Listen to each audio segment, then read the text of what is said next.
श्री स्वामी समर्थ. भोगीच्या दिवशी चुकूनही खाऊ नका भाजी. आयुष्यभर भोग बघावे लागतील. नकळत अनेक संकटाचा सामना करावा लागेल. भोगीच्या दिवशी केस धुण्याला जेवढं महत्त्व आहे, एवढंच आपण काय खातो हे सुद्धा तितकंच महत्त्वाचं आहे. त्यामुळे या दिवशी चुकून सुद्धा ही भाजी खाऊ नका. तर कोणती आहे ती भाजी हे जाणून घेऊया. त्यासाठी व्हिडिओ शेवटपर्यंत नक्की पहा. येत्या 13 जानेवारीला भोगी आहे. भोगी हा आनंदाचा आणि उपभोगाचा सण म्हणूनही मानला जातो. भोगी या शब्दाचा या सणाला दुसराही अर्थ आहे. जेव्हा आपण देवाला नैवेद्य अर्पण करतो तेव्हा त्या नैवेद्याला भोग म्हणतात. या दिवशी इंद्रदेवाची आठवण काढली जाते. इंद्रदेवाने आपल्या शेतात उदंड पीक पिकावं म्हणून प्रार्थना केली होती, अशी मान्यता आहे. ती पीक वर्षानुवर्ष पुढेही पिकत राहावी अशी प्रार्थना भोगीच्या दिवशी केली जाते. हिवाळ्याच्या मोसमात सर्व प्रकारच्या भाज्या येतात.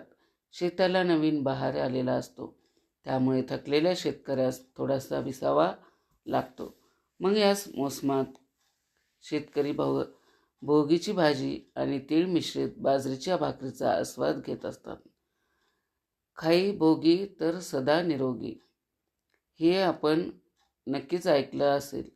आता ही भोगीची भाजी बनवत असताना आपण कोणत्या भाज्या घ्यायच्या आहे, तसेच कोणत्या भाज्यांचा समावेश चुकूनही करायचा नाही. या भोगीच्या दिवशी जर आपण काही उपाय व काही सेवा केल्या तर त्याचे कित्येक पटीने आपल्याला पुण्यफळ प्राप्त होते. पण या दिवशी जर आपल्याकडून काही चुका झाल्या तर त्याचे दुष्परिणाम देखील आपल्याला भोगावे लागतात. आता आपण जाणून बुजून या गोष्टी करत नाही, पण आपल्याला जर काही गोष्टी माहीत नसल्या तर आपल्याकडून या छोट्या छोट्या चुका होत असतात. तर या भोगीच्या दिवशी कोणत्या चुका करू नये, तसेच काय करावे याबद्दलची सर्व माहिती आपण आजच्या व्हिडिओमधून जाणून घेणार आहोत. तत्पूर्वी चॅनलवरती जर नवीन असेल तर चॅनलला सबस्क्राईब करा. आता या भोगीच्या दिवशी आपण सकाळी लवकर उठायचं आहे. अगदी तुम्ही ब्रह्ममुहूर्तावर उठलं तरी चालेल. ब्रह्ममुहूर्तावर आपण ती जी पूजा करतो, सेवा करतो, त्या सेवेचं फळ आपल्याला कित्येक पटीने मिळत असतं. कारण त्या वेळेमध्ये वातावरणामध्ये देखील शांतता असते. आता या भोगीच्या दिवशी अभंग स्नानाला देखील खूप महत्त्व आहे. आपल्याला या भोगीच्या दिवशी तिळाचं उटणं तयार करायचं आहे. आपण थोडेसे तीळ घ्यायचे आणि सफेद तीळ अगोदर तुम्ही मिक्सरमध्ये बारीक करून घ्या. त्यानंतर त्यामध्ये थोडीशी हळद टाकायची आहे आणि आंघोळ करण्या अगोदर ते उटणं आपल्या शरीराला लावायचं आहे. यामुळे आपल्यामध्ये जी काही नकारात्मकता आहे ती दूर होते अशी मान्यता आहे. तर प्रत्येक ठिकाणची पद्धत वेगवेगळी असते. तुमच्याकडे जशी पद्धत असेल तशा पद्धतीने तुम्ही हा भोगीचा दिवस नक्कीच साजरा करू शकता. तसेच आता हे उटणं लावून झाल्यानंतर आपण थोडीशी आंघोळीच्या पाण्यामध्ये देखील थोडेसे सफेद पांढरे तीळ टाकायचे आहेत. तुमच्या घरामध्ये जर गंगाजल असेल तर त्या पाण्यामध्ये 2 थेंब गंगाजल टाकावं आणि याच पाण्याने आपण आंघोळ करायची आहे. तसेच या दिवशी आपण केसावरून देखील पाणी घ्यायचं आहे. अगदी आपल्या घरातील लहान बाळ असो किंवा वृद्ध व्यक्ती असो, प्रत्येकाच्या आंघोळीच्या पाण्यामध्ये आपण पांढरे तीळ या दिवशी टाकायचे आहेत. तसेच आपण केसावरून पाणी देखील घ्यायचं आहे. यामुळे आपल्यामधील नकारात्मकता दूर होतेच, पण त्यासोबत आपलं आजारपण देखील दूर होतं. त्यामुळे आंघोळीच्या पाण्यामध्ये तुम्ही या वस्तू जरूर टाकाव्या. आता आंघोळ झाल्यानंतर या दिवशी शुभ्र रंगाचे वस्त्र परिधान करायचे आहेत. आता आपल्याला भोगीची भाजी बनवायची आहे. भोगीची भाजी बनवताना शक्यतो तुम्ही सकाळीच ही भाजी बनवावी, कारण या भाजीचा आपल्याला नैवेद्य देखील दाखवायचा असतो. भोगीच्या भाजीला खेंगट देखील म्हणतात. भोगी सणाच्या दिवशी अनेक भाज्या एकत्र केल्या जातात.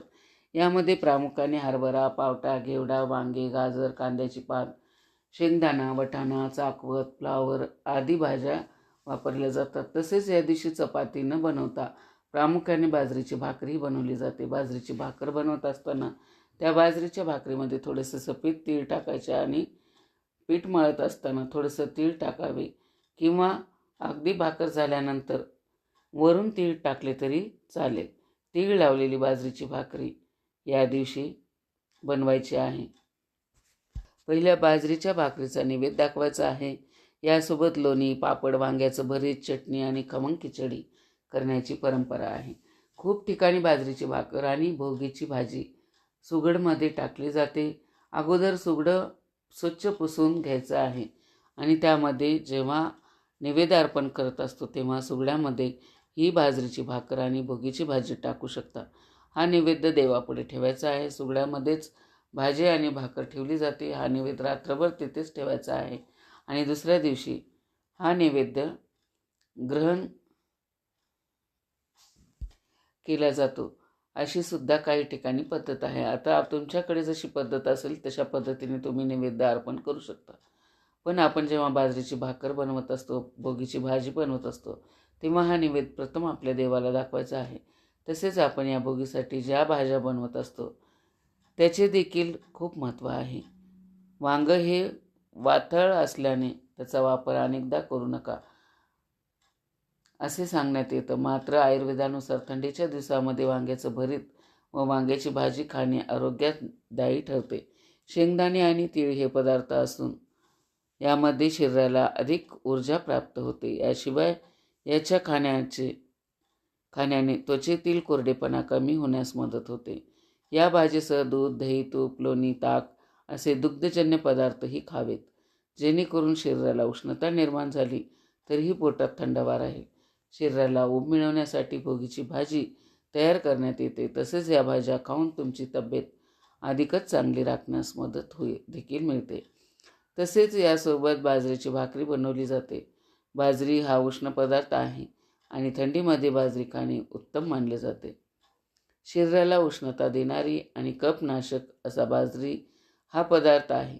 यामध्ये तीळ मिसळून बाजरीची पीठ भिजवावे आणि त्याची भाकरी बनवावी. ही भाकरी भोगीच्या भाजीसह अप्रतिम आणि स्वादिष्ट लागते. दोन्ही उष्ण असल्याने शरीराला ऊब मिळून थंडी वाजत नाही. तसेच आपण पाण्यात तीळ टाकून आंघोळ करतो, यालाही खूप महत्त्व आहे. जानेवारीत थंडी पडलेली असते, त्यामुळे अंग उखलतं. गरम पाण्यात तीळ टाकले तर तिळाचं तेल त्या पाण्यात उतरतं आणि ते शरीराला लागतं. त्यामुळे अंग देखील चोपडं होतं असं सांगितलं जातं. विदर्भ, मराठवाड्यात या दिवशी सासूरवाशीण मुली भोगी सणाच्या दिवशी घेण्यासाठी माहेरी येतात. या दिवशी जुन्या वाईटाचा त्याग करून चांगल्या गोष्टी अंगीकारल्या जातात. वर्षभर काही चुकले असल्यास तिळगुळ देऊन क्षमा मागितली जाते आणि वर्षभर नात्यातील गोडवा टिकून राहावा अशा शुभेच्छा देखील दिल्या जातात. या दिवशी भोगीची भाजी झाल्यावर नैवेद्य अर्पण करत असताना आपल्याला देवघरामध्ये एक दिवा प्रथम प्रज्वलित करायचा आहे. एक प्लेट घ्यायची आहे, त्यामध्ये थोडेसे अखंड तांदूळ टाकायचे आहेत. त्यानंतर मातीची पंती किंवा कणकेचा दिवा घेऊ शकता. या दिव्यामध्ये शुद्ध तूप किंवा तिळाचं तेल टाकायचं आहे. या दिव्यामध्ये चिमूटभर हळद टाकावी, तसेच थोडेसे पांढरे तीळ टाकावे. मग 21 पांढरे तीळ टाकायचे आहेत. 11 किंवा 21 दिव्याला हळद कुंकू लावायचं आहे, फूल व्हायचं आहे आणि देवाला नैवेद्य अर्पण करायचं आहे. तसेच हिंदी भाषिक देवाला नैवेद्य अर्पण करणे याला भोग चढवणे असे म्हणतात. त्यानुसार आपण कमावलेली कष्टाची मीठ भाकरी देवाला अर्पण करून देवाकडे प्रार्थना करायची की या दिवशी करायची आहे की तिळाचे तेल, कापसाची वात, दिवा ते मध्यान रात या 2 ओळीत केवढा आशय सामावला आहे पहा. तिळाचे तेल आणि कापसाची वात बाजारातून विकत आणलेली नाही, बरं तर आपल्या शेतातून उत्पादित केलेली आहे आणि त्याचा लावलेला दिवा मध्यरात्रीपर्यंत तेवत राहो. एवढा खर्च करण्याचे सामर्थ्य आणि दानत आमच्या ठाई असू दे रे देवा. आपल्याकडे शेत नाही की आपण शेतकरी नाही, परंतु हीच प्रार्थना आपण आपल्या बळीराजाला वैभव प्राप्त होऊ दे म्हणून नक्कीच करू शकतो. कारण आपल्या अन्नदाता सुखी राहिला तरच आपण सुखी आणि सुख उपभोगू. आता या दिवशी आपण देवाला नैवेद्य अर्पण केल्यानंतर तुम्ही ओम नमो भगवते वासुदेवाय या मंत्राचा देखील 108 वेळा जप करायचा आहे. त्यानंतर तुमच्या आयुष्यातील जे काही अडचणी अडथळे आहेत तर त्याबद्दल तुम्ही भगवान विष्णूंना सांगायचं आहे. तर मग घरामध्ये पैसा येतो, तो पैसा स्थिर राहत नाही किंवा मुलाची पाहिजे तशी प्रगती होत नाही, संतान प्राप्ती होत नाही, विवाह हा वेळेवर जुळून येत नाही. जे काय आहे ते मनापासून आणि श्रद्धेने आपण भगवान विष्णूंना सांगायचं आहे. तसेच या दिवशी आपण विष्णू सहस्त्रनामाचं पठण देखील करायचं आहे. भगवान विष्णूच्या 1000 नावाचा उल्लेख केला गेला आहे आणि अगदी तुम्हाला म्हणजे शक्य होत नसेल तर तुम्ही मोबाईलवरती देखील लावू शकता. श्रवण केलं तर चालेल, पण या दिवशी आपण जेवढी सेवा करू त्याच्या कित्येक पटीनं आपल्याला पुण्यफळ प्राप्त होत असतं. आता या दिवशी आपल्याला काही भाज्याचे सेवन चुकूनही करायचं नाही. यामध्ये आपण मसूर डाळीची भाजी, भोगीची भाजी बनवत असताना घ्यायची नाही. अगदी आपण या दिवशी खिचडी बनवत असतो, त्यामध्ये विशिष्ट डाळीचा समावेश करत असतो, तर यामध्ये आपण मसूर डाळ चुकूनसुद्धा टाकायची नाही. या गोष्टीला आपल्याला काळजी घ्यायची आहे. भोगीच्या दिवशी आपण मांसाहार पूर्णपणे वर्ज्य करायचा आहे. अगदी भोगीचा जो अगोदरचा दिवस आहे त्या दिवशी संध्याकाळी देखील आपल्याला मांसाहार पूर्णपणे वर्ज्य करायचा आहे. तसेच भोगीच्या अगोदरच्या दिवशी संध्याकाळी देखील आपण मसूर डाळीचा वापर चुकूनही करायचा नाही. तुम्हाला जर हा व्हिडिओ आवडला असेल तर लाईक करा, कमेंट करा. चॅनलवरती जर नवीन असाल तर चॅनलला सबस्क्राईब करा. श्री स्वामी समर्थ.